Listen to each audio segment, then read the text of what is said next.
All right, so hi, I'm Chris Nixon, and I'm a research assistant on the Transforming Taxonomic Interfaces project. And I'm working with Matt Yoder at the Illinois Natural History Survey, as well as Mike Twidale here at GSLIS, and Kenny, who's also here at GSLIS. And the goal of this project is to design and develop new software tools that help biological taxonomists do their research. And we want to do that through qualitative research like ethnography, as well as design thinking methods like iterative design and things like that. So next slide. So taxonomy. In our context, it's the description, identification, and naming of species.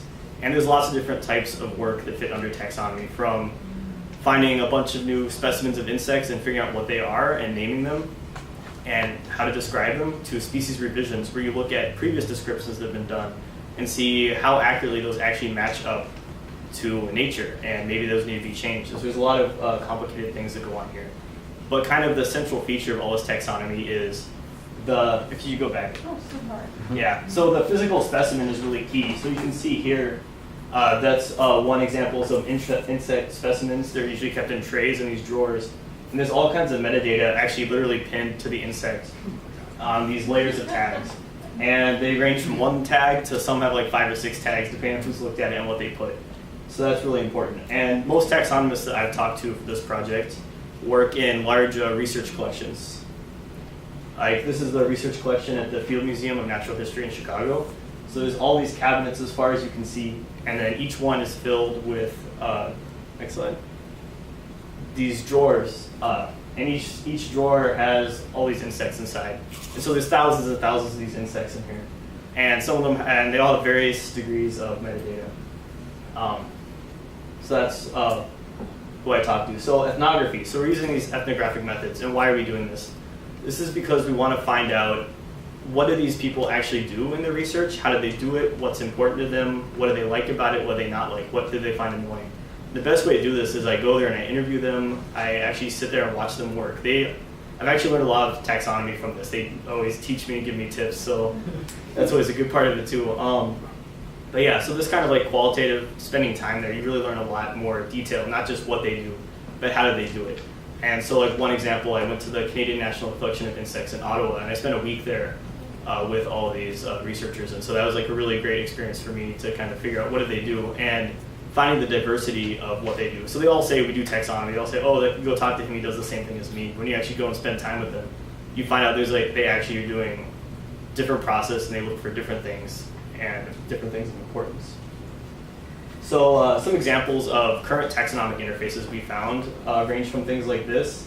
So there's lots of really complicated Excel spreadsheets with lots of colors, different types of data all mixed in there. So there's text data, numerical data, even images.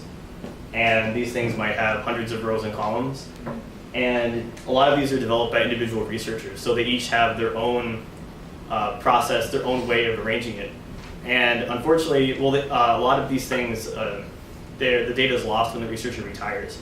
And in some cases, they spend their whole career putting information into this one spreadsheet or a collection of spreadsheets.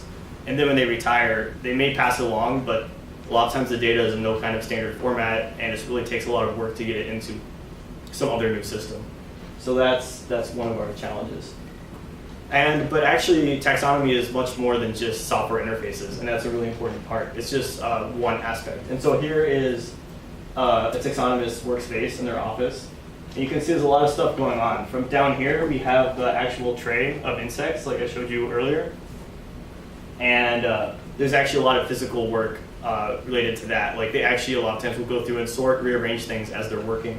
Then they have their microscope where they actually look at a lot of these insects, because most of them, the researchers I talk to are looking at these really tiny things. You can't see the actual characters of it with just your eye.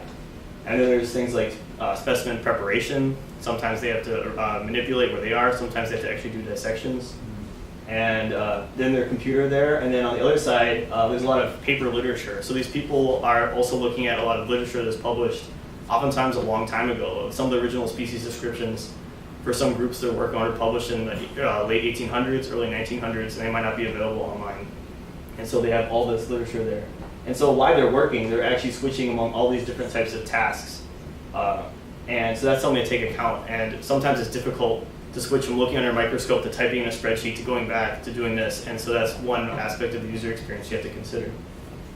And there's also still a lot of different types of paper and notes that people take. So some people are transitioning using computers to store notes as they work, but they also use a lot of paper because it's hard to do a quick sketch in Microsoft Word while you're trying to type notes as well. So like you see here, sketches are very important. Sketches and images are very important in this type of work. And there's all kinds of different paper notes. Some are in like matrices, some is just freeform handwriting. So there's a huge variety of the way people work. And so now we're taking what we learned from this ethnographic process and prototyping interfaces. And so we want to find, like I said, we're looking for some tools that will help them and things they will use. So we're looking for things that are annoying about the current process, things that are repetitive or tedious, and trying to see how can we build some kind of software tool to solve that. And we're doing this iterative design process. So we're going to prototype some tool, maybe build some wireframes or mock-ups, and then take it back to taxonomists in the field who we've talked to and say, what do you think about this? Can you see that fitting this in your research? And see what they think. And then take that feedback, bring it back, and then make another iteration on that and make it better. So with this way, we really want to try to build tools that people will actually use and help with their research, not just another annoying thing they have to do as part of the process. And also, an important reason to do this kind of qualitative ethnography and actually going and visiting these people is you can see a lot more about like the places they work. Like in Canada, they had this box of Hymenoptera Christmas decorations. Hymenoptera is a group of wasps. So I'm not sure what that is in the box, but you wouldn't get this by just doing a survey or doing a Skype interview. So I think that's interesting. So thank you.